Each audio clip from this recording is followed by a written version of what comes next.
Dunia usaha di Bali kini dijepit oleh berbagai kenaikan mulai dari kenaikan harga barang dan ongkos produksi, tarif listrik hingga kenaikan LPG non-subsidi. Bali ini dinilai maju tapi keropos.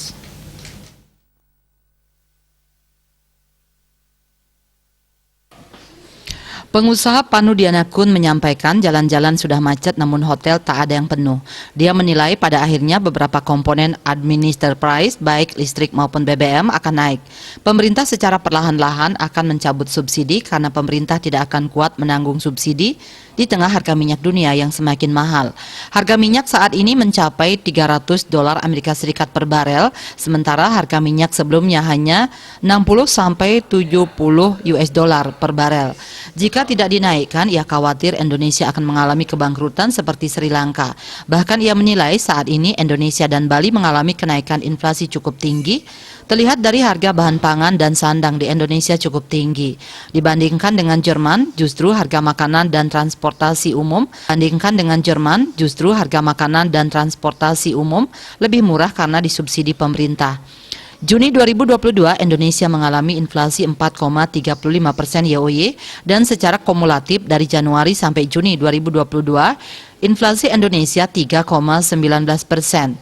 Sedangkan di Bali inflasi lebih tinggi lagi yaitu 5,75% YoY dan inflasi year to date 4,20%. Pemerintah diyakini akan mencabut subsidi-subsidi yang diberikan karena Indonesia bukan lagi eksportir minyak tetapi justru importir.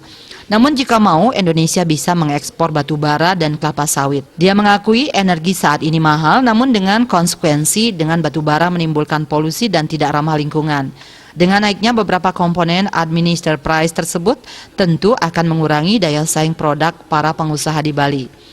Bagi pengusaha pariwisata tentu akan berdampak, namun mau tidak mau menurutnya hal ini harus dihadapi karena pada akhirnya nanti pemerintah akan menaikkan harga-harga.